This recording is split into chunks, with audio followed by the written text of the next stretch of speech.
Baik, pada kesempatan kali ini dalam 1 bulan Mei ini, di mana kita akan belajar tentang influence atau pengaruh. Kita akan belajar tentang influence atau pengaruh. Nah, tema minggu ini adalah pergaulan yang buruk merusakkan kebiasaan yang baik. Pergaulan yang buruk merusakkan kebiasaan yang baik. 1 Korintus pasal yang ke-15 ayat yang ke-33. 1 Korintus pasal yang ke-15 ayat yang ke-33. Ini ayat yang sudah tidak asing bagi kita. 1 Korintus 15 ayat yang ke-33. 1 Korintus 15 ayat yang ke-33. Demikian firman Tuhan. Janganlah kamu sesat. Pergaulan yang buruk merusakkan kebiasaan yang baik. Sekali lagi saya ulang, janganlah kamu sesat. Pergaulan yang buruk merusakkan kebiasaan yang baik. Nah, sebelum kita akan membahas lebih jauh tentang ayat ini, kita akan belajar terlebih dahulu konteks ayat ini. Maksudnya apa sih? Apa yang melatar belakangi Paulus ngomong, jangan kamu sesat, pergaulan yang buruk merusakkan kebiasaan baik ini kepada jemaat di Korintus.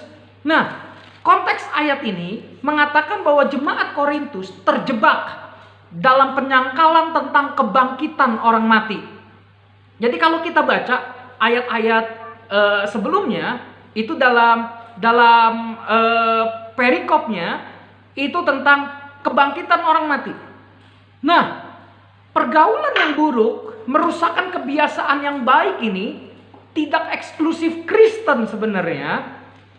Pergaulan yang buruk merusakkan kebiasaan yang baik ini muncul dalam literatur Yunani Romawi kuno yang merupakan hikmat secara umum.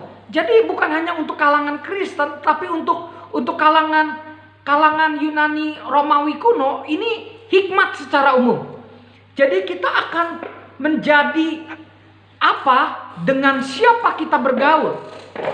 Nah, kenyataan bahwa seseorang itu ditentukan dengan siapa dia bergaul. Jadi kalau kita bergaul dengan orang yang bijak, maka kita akan menjadi bijak. Kalau kita bergaul dengan orang bodoh, kita akan menjadi bodoh. Ini kita bisa temukan di dalam kitab-kitab Amsal dari Salomo. Itu di dalam Perjanjian Lama. Jadi sudah ada di dalam literatur kuno, baik dalam literatur Yunani dan Romawi kuno. Nah, pandangan yang tidak percaya kepada kebangkitan orang mati, jadi orang mati ya sudah, mati aja udah, binasa. Jadi tidak ada kebangkitan. Nah, kekristenan mempercayai bahwa pada saat kita mati, itu hanya keterpisahan kita antara roh dengan tubuh. Karena memang tubuh ini fana, ya tubuh akan kembali menjadi tanah, dan roh kita kembali kepada Tuhan yang mengaruniakannya. Nah, jadi pandangan yang tidak percaya kepada kebangkitan orang mati ini adalah filsafat Epikurian. Filsafat Epikurian. Jadi kota Korintus itu berada di daerah Yunani. Dan kota Korintus itu adalah kota pelabuhan, seaport. Nah, jadi banyak sekali kota ini dipengaruhi oleh filsafat-filsafat Yunani. Karena memang letaknya di Yunani. Nah, filsafat yang mempengaruhi itu adalah Epikurian yang populer saat itu. Nah, ajarannya seperti ini. Ajaran Epikurian seperti ini. Kita tidak perlu takut dengan kematian. Pada saat kita hidup, kita tidak mati. Pada saat kita mati, kita tidak hidup. Tampaknya benar. Ya, kalau orang yang hidup ya nggak mati. Kalau orang ya pada saat orang itu mati ya orang itu nggak hidup. Tampaknya benar. Tetapi ini bertentangan dengan keyakinan kekristenan bahwa pada saat kita mati, kita akan hidup selama-lamanya bersama dengan Tuhan. Karena itulah kita memiliki kehidupan yang kekal. Amin. Pada saat kita percaya kepada Yesus, kita memiliki kehidupan yang kekal. Pada saat kita mati, ya kematian hanya memisahkan roh dari tubuh saja. Roh kembali kepada Tuhan. Dan kita akan hidup selama-lamanya bersama dengan Tuhan. Jadi jelas filsafat Epikurian itu bertentangan dengan ajaran Alkitab. Nah, tidak heran gaya hidup dari Epikurian ini, ajaran Epikurian ini, pada saat kita hidup kita tidak mati, pada saat kita mati kita tidak hidup. Nah, itu fokusnya kepada kekinian, fokusnya kepada ya udah hidup kan cuma sementara. Pada saat kita hidup kan kita nggak mati, ya udah kita pesta pora aja, kita foya-foya aja, ya udah kita nikmatin hidup kita. Nah, ini yang menjadi bahaya dalam kekristenan saat ini. Nah, makanya muncul di ayat yang ke-32 bagian B, makanya pandangan Epikurian bilang gini, marilah kita makan dan minum, sebab besok kita mati. Jadi antar ayat itu berhubungan satu sama lain. Makanya filsafat Epikurian bilang marilah kita makan dan minum, sebab besok kita akan mati. Ya udah kita nikmatin aja. Makanya kenapa banyak anak-anak muda yang salah bergaul, mereka menikmati hidup mereka dengan hal-hal yang berbau dosa. Karena memang mereka ingin memuaskan keinginan mereka mumpung gua masih hidup. Nanti kalau udah mati, ya gua gak hidup lagi, gua gak bisa ngapa-ngapain lagi. Jadi puaskan semua keinginan-keinginan. Nah, fokus mereka adalah hidup dinikmati selagi ada. Wow. Jadi semua dosa nikmatin aja, nikmatin hidup. Ya selagi kita masih bernafas. Nah, itu yang salah. Nah, makanya Paulus menasehatkan kata etos dan diterjemahkan pergaulan itu mengandung arti kebiasaan atau moralitas. Jadi dalam terjemahan bahasa Inggris itu morality. Bad company corrupts good morals. Jadi pergaulan yang buruk merusakkan moral yang baik. Ini menunjukkan kesalahan perilaku menunjukkan kesalahan perilaku sebenarnya. Dalam terjemahan yang lain bukan hanya sekedar pergaulan, tetapi percakapan, termasuk di dalamnya pembicaraan. Jadi percakapan atau pembicaraan yang buruk merusakkan kebiasaan yang baik. Nah, larangan janganlah sesat. Wah, sepertinya keras sekali. Janganlah kamu sesat. Dalam bahasa Yunaninya me planeste. Nah, kita akan coba menggali lebih dalam sebentar saja. Me planeste, janganlah sesat, menunjukkan hal yang dilarang tapi sudah terlanjur dilakukan. Jadi larangan ini bukannya belum dilakukan, tetapi sudah dilakukan. Sudah dilakukan, oleh karena itu dilarang. Jadi hal dilarang tapi sudah terlanjur dilakukan. Terjemahan yang lebih tepatnya adalah berhentilah disesatkan. Berhentilah kamu disesatkan. Bahkan terjemahan yang lain bilang ini, hei, janganlah kamu tertipu. Terjemahan yang lain mengatakan, janganlah kamu bodoh. Sebagian jemaat Korintus sudah terlanjur menyangkali kebangkitan orang mati, karena mereka sudah terpengaruh oleh filsafat Epikurian ini. Nah, jadi ayat pasal yang ke-33 yang sudah kita baca tadi bukan sebuah pencegahan, tapi seruan untuk berhenti dari sebuah kekeliruan. Nah, kebiasaan yang buruk dimulai dari perilaku yang buruk. Jadi kebiasaan dimulai dari perilaku. Nah, perilaku dimulai dari pemikiran. Sekali lagi saya ulang, kebiasaan kita yang buruk yang kita lakukan terus-menerus itu tidak serta-merta terjadi. Ya udah kita lakukan kebiasaan yang buruk. Itu dimulai dari perilaku kita yang buruk dulu. Nah, perilaku yang buruk dari mana? Dari pemikiran yang keliru, pengaruh dari orang-orang yang ada di sekeliling kita. Nah, sebagian jemaat Korintus merasa diri sok tahu, merasa diri sok kuat, sehingga tidak selektif dalam memilih komunitas. Akibatnya, mereka tidak mempengaruhi. Mereka menjadi gereja yang tidak mempengaruhi, malah justru mereka yang dipengaruhi. Nah, dalam hidup kita anak-anak muda, kita hanya melakukan dua hal saja kok. Dalam hidup kita hanya melakukan dua hal saja. Kalau kita tidak mempengaruhi, kita dipengaruhi. Kalau kita tidak dipengaruhi, kita mempengaruhi. Contoh misalkan, hari ini habis beres ibadah, kita ajak teman, yuk Kita pesan pizza yuk. Temen bilang ini, enggak ah, jangan pizza, Burger King aja. Iya dah. Nah, kalau kita akhirnya memesan Burger King, artinya kita dipengaruhi. Tapi kalau akhirnya kesepakatannya kita memesan pizza, maka kita yang mempengaruhi. Orang itu yang terpengaruh, dipengaruhi oleh kita. Simple, kita hanya melakukan dua hal. Kalau nggak mempengaruhi, kita dipengaruhi. Nah, pertanyaannya gini, manakah yang lebih kuat di dalam diri kita? Manakah yang lebih kuat di dalam diri Anda? Apakah Anda yang mempengaruhi atau Anda yang dipengaruhi? Pengaruh apa yang masuk dalam hidup kita? Apakah pengaruh yang baik ataukah pengaruh yang buruk? Nah, pergaulan itu adalah faktor luar sebenarnya. Faktor luar yang mempengaruhi kita. Langsung atau tidak langsung, suka atau tidak suka, faktor luar itu akan mempengaruhi kita. Nah, pergaulan yang buruk itu bisa masuk ke dalam diri kita. Saya catat ada 4. Ada 4 pergaulan yang buruk bisa masuk ke dalam diri kita melalui 4 hal. Yang pertama, nasihat. Ada orang datang kepada kita nasihatin, lu jangan begitu dong. Lu jangan santai-santai dong. Lu harus rajin dong. Itu nasihat yang baik. Tapi bisa juga nasihat yang buruk. Udahlah, hidup cuma sekali, udah ngerokok aja lah. Udah nikmatin, kita nge-fly lah, ngedrugs aja lah. Itu dari nasihat. Yang kedua, dari ajakan. Ada orang lain ngajak kita, yuk pergi ke panti pijat yuk, plus lagi, enak lagi. Ajakan. Yang ketiga, godaan.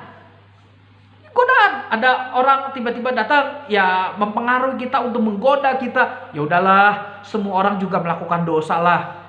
Jangan sok suci lah. Udah orang lain juga dosa lah. Masa sih kita anak muda kita nggak berbuat dosa? Nikmatilah masa muda, mumpung kita masih muda. Nanti aja bertobatnya udah tua lah, udah umur 60, 70, barulah tobat. Apakah demikian? Pertanyaannya gini, kalau kita berpikir umur 60 baru bertobat, gimana kalau kita mati umur 50? Ayo, kan gak ada waktu kesempatan bertobat kan? Nah, godaan-godaan seringkali datang mempengaruhi kita. Yang keempat, melalui omongan atau percakapan yang ujungnya nanti menjadi gosip. Ghost itu hantu, sip itu kapal hantu. Gosip. Nah, digosok makin sip. Nah, ada omongan atau percakapan yang nantinya malah ujung-ujungnya apa? Ngejelekin orang. Tadinya kita orang yang lurus-lurus aja, orang yang baik, berkata yang benar, berkata yang baik, berkata yang positif. Karena memang bermainnya dengan orang-orang yang tukang gosip, orang itu bilang gini, tahu nggak? Ada berita baru nih. Karena memang kita terpengaruh dengan orang-orang yang ngegosip, akhirnya apa? Kita ikut nambahin. Jadilah bukan true worshippers, jadi true gossipers. Nah, ada beberapa contoh saja orang-orang yang kalah dengan pergaulan yang buruk. Ada beberapa contoh. Saya sebutkan hanya 2 saja. Yang pertama, Salomo. Salomo kalah karena memang dia bergaul dengan istri-istrinya yang tidak mengenal Tuhan.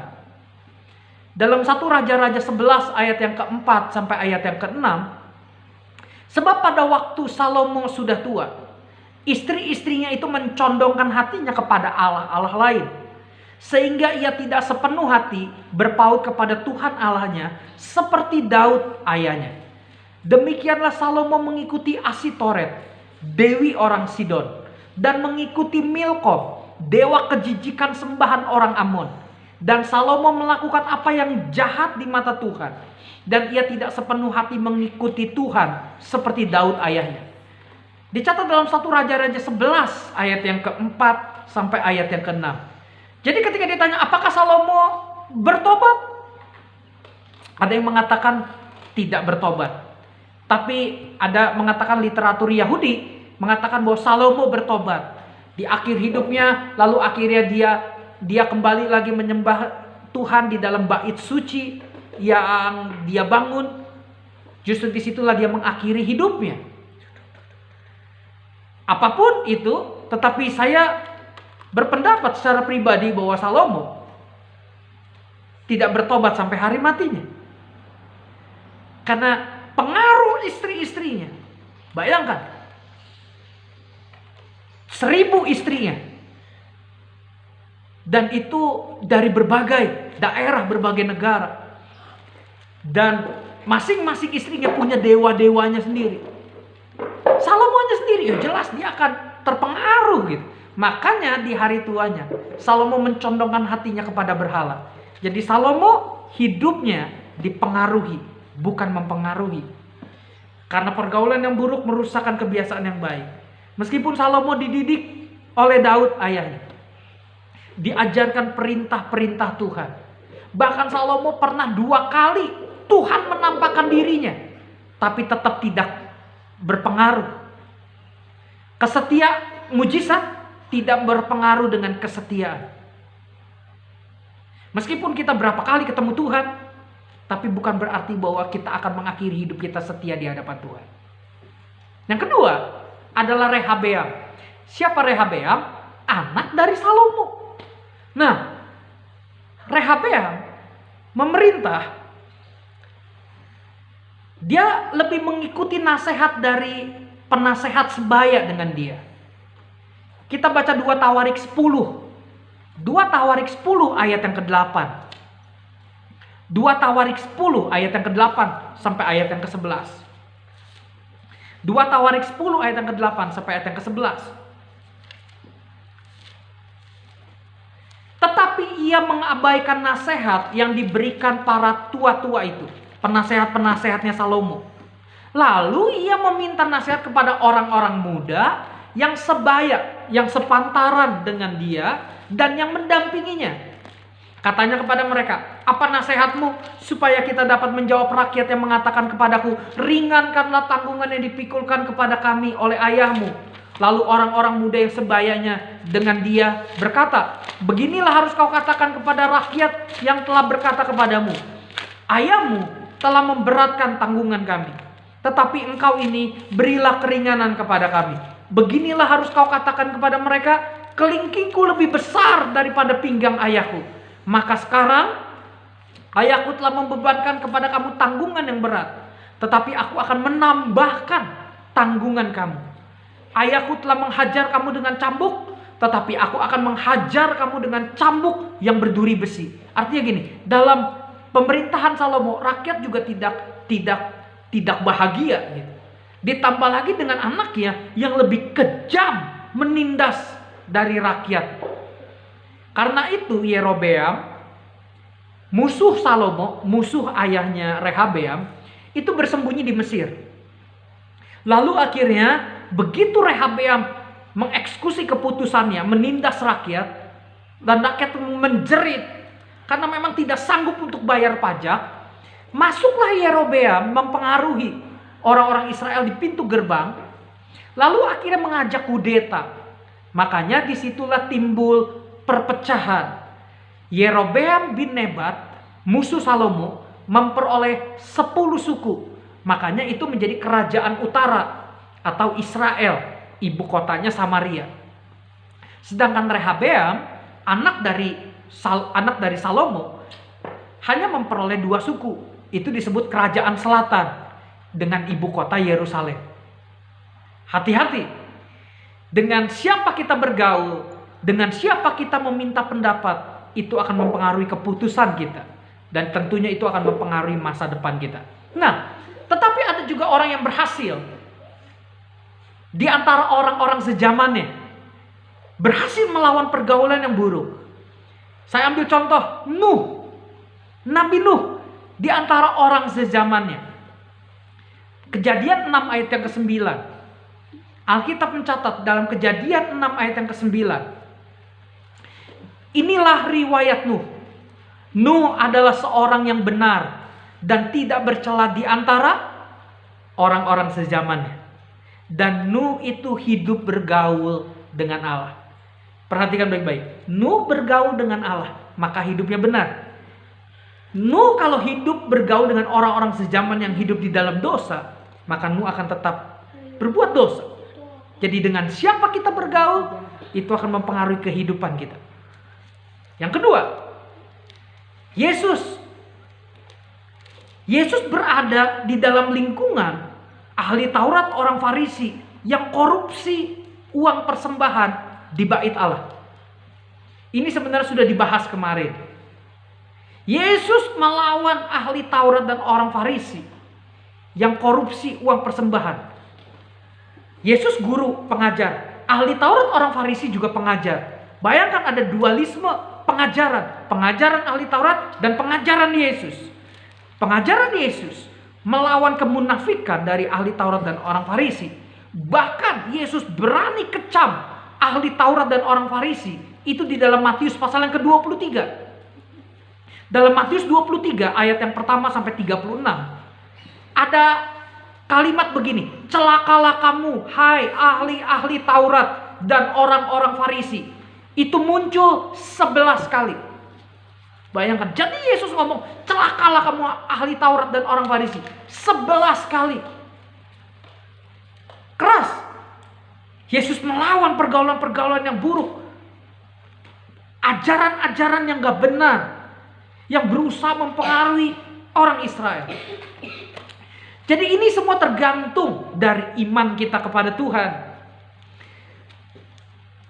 Kalau iman kita kuat, kita bukan menjadi orang yang dipengaruhi, tapi kita mempengaruhi. Ingat bahwa status kita adalah garam dan terang. Garam mempengaruhi, bukan dipengaruhi. Garam, kita 1 sendok garam kita masukkan ke dalam air mineral 1 gelas. Meskipun air itu banyak, tidak mempengaruhi garam. Jadi garam tidak dipengaruhi, garam mempengaruhi. Terang, ruangan gelap. Begitu ada terang, terang yang mempengaruhi gelap, sehingga akhirnya gelap sirna. Terang tidak dipengaruhi gelap. Gelap yang mempengaruhi, terang yang mempengaruhi gelap. Status kita adalah, kita berpengaruh. Kita yang mempengaruhi, bukan kita yang dipengaruhi. Makanya, untuk kita menjadi garam dan terang, untuk kita punya pengaruh, influence, kita harus punya iman yang benar kepada Tuhan. Kita juga harus bijaksana juga. Untuk kita tidak mencobai Tuhan juga. Ya jangan coba-cobalah kita melayani gay, pelacur, PSK. Jika Tuhan gak benar-benar panggil gitu. Ya kan gak lucu. Malah kita yang terpengaruh. Ya lama-lama jadi pelacur, jadi pemabok, ya jadi PSK. Ya malah hidup kita yang hancur. Nah, Tuhan memperingatkan kita dalam firman-Nya untuk kita jangan bergaul ya dengan orang pemabok, perokok, sehingga akhirnya kita terpengaruh, lalu akhirnya orang dunia mempengaruhi kita, akhirnya kita pergi ke panti pijat, ke karaoke, atau tempat-tempat yang lainnya yang mempengaruhi kita, sehingga akhirnya kita menjauh dari Tuhan dan kita semakin dekat dengan dosa. Dan jangan sampai kita hancur oleh karena dosa dalam hidup kita. Tapi mari kita belajar untuk hidup sehat secara jasmani maupun rohani. Sehat secara jasmani ya dengan berolahraga. Milikilah teman-teman yang punya gaya hidup sehat sehingga akhirnya kita bisa terpengaruh untuk hidup sehat, untuk kita fitness. Ya, sama Apri lah, fitness ya Pri ya. Oke, main badminton. Oke, biar kita sehat gitu, biar kita tidak cepat sakit, kita loyo gitu. Atau juga kita sehat secara rohani. Ya kan? Baca Alkitab, berdoa, beribadah sungguh-sungguh kepada Tuhan. Nah, ada satu ilustrasi yang bagus. Nah, ada seorang pendeta, dia punya burung beo. Kita tahu burung beo itu suka ngikutin suara dari pemiliknya. Nah, burung beo ini dilatih oleh sang pendeta mengatakan haleluya, haleluya. Nah, karena memang burung beo ini sering tuannya berkata haleluya, haleluya. Akhirnya burung beo ini haleluya, haleluya. Setiap pagi haleluya, haleluya. Nah, karena pendetanya mau pergi pelayanan ke luar negeri, lalu akhirnya pendeta ini bingung, waduh siapa yang kasih makan ini burung beo ya? Lalu akhirnya dia titipkan burung beonya kepada tetangganya yang gak kenal Tuhan.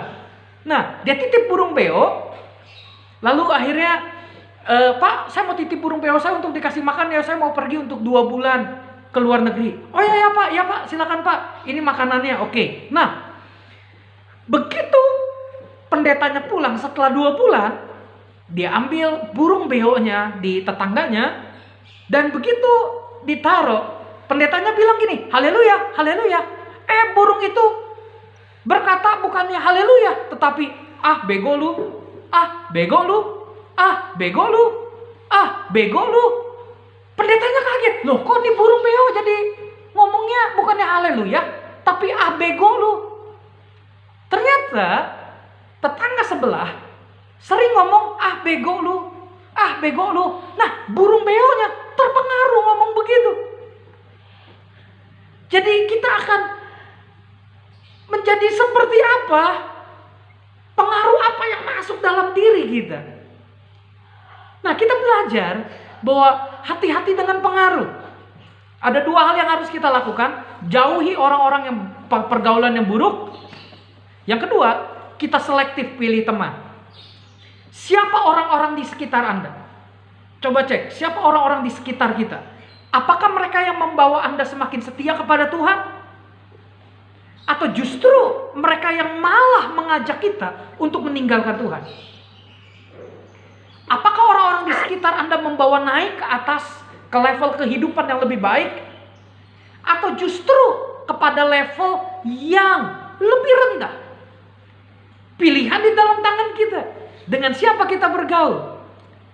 Hati-hati dengan siapa Anda berpacaran. Karena keduanya akan saling mempengaruhi. Jika Anda berani berpacaran dengan orang yang tidak kenal Tuhan, maka ada kemungkinan untuk Anda akan dipengaruhi sehingga akhirnya tidak beribadah lagi kepada Tuhan dan meninggalkan Tuhan. Sama seperti Salomo. Pacar bisa mempengaruhi Anda. Orang yang tadinya baik dan sopan, hormat kepada orang yang lebih tua, berubah menjadi jahat, berubah menjadi kasar, berubah menjadi memberontak karena ikut pacarnya. Karena pacarnya ngajak, bahkan pacarnya mungkin ngancam, kamu pilih saya atau pilih dia. Tuh, orang yang ngajarin kamu yang baik. Karena memang pacar, ya udahlah, saya udah terlanjur cinta sama dia, ya sudahlah, saya ikutin saja. Dengan demikian, apabila kita berpacaran dengan orang yang salah, maka kemungkinan besar kita akan menjadi orang yang jahat, yang kasar, memberontak, dan ujungnya adalah meninggalkan Tuhan. Makanya Tuhan berkata, carilah pasangan yang seimbang. Janganlah kamu menjadi pasangan yang tidak seimbang. Apakah persamaan antara Kristus dengan Belial? Jika bukan pasangan yang seimbang, tentunya nilai-nilainya tidak sama. Dan bayangkan kalau nilainya tidak sama, keduanya menikah. Tentunya ini sangat berbahaya sekali. Ingat, kalau menikahnya secara kekristenan, tidak boleh bercerai. Tidak boleh cerai dengan alasan apapun juga. Sampai maut memisahkan. Jadi surga, ya surga dinikmati di dalam rumah tangga. Neraka dinikmati dalam rumah tangga. Oh, ternyata saya baru tahu. Wah, ternyata setelah dia jadi suami saya, wah ternyata dia kasar. Dia siksa saya. Dia kasar sekali sama saya. Karena memang kita bergaul dengan orang yang salah. Apakah kita bisa salahkan Tuhan?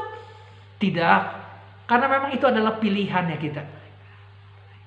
Nah, karena itu pilih dengan bijak siapa teman Anda. Siapa pacar Anda yang nanti akan Anda jadikan istri atau suami. Hati-hati. Jangan melihat hanya paras, gelar, atau mungkin dia kaya. Jangan. Tapi lihat karakternya. Betulkah dia yang sepadan dengan hidup saya? Betulkah dia yang melengkapi hidup saya? Betulkah nilai-nilainya, value-nya sama atau tidak? Siapa orang-orang di sekitar Anda saat ini? Apakah Anda dipengaruhi oleh yang benar? Ataukah Anda dipengaruhi oleh yang buruk? Jika sudah terpengaruh oleh pergaulan yang buruk, ya bertobatlah. Kembalilah kepada Tuhan. Minta ampun kepada Tuhan. Dan biarkan Tuhan yang memulihkan kehidupan kita. Saya berharap ini bisa memberkati kehidupan kita, memperlengkapi kehidupan kita, mengubahkan pola pikir kita, sehingga akhirnya kita disadarkan. Memang firman Tuhan keras, menegur kita, tetapi tujuannya baik, supaya mengembalikan kita kepada jalan-jalan Tuhan. Supaya kehidupan kita tidak hancur di masa depan. Mari kita bijaksana bahwa pergaulan yang buruk merusakkan kebiasaan yang baik. Sepanjang 1 bulan ini kita akan belajar tentang influence, tentang pengaruh. Baik pengaruh yang buruk maupun nanti pengaruh yang baik. Oke? Saya berharap ini bisa memberkati kehidupan kita. Mari kita sama-sama kita akan berdoa kepada Tuhan.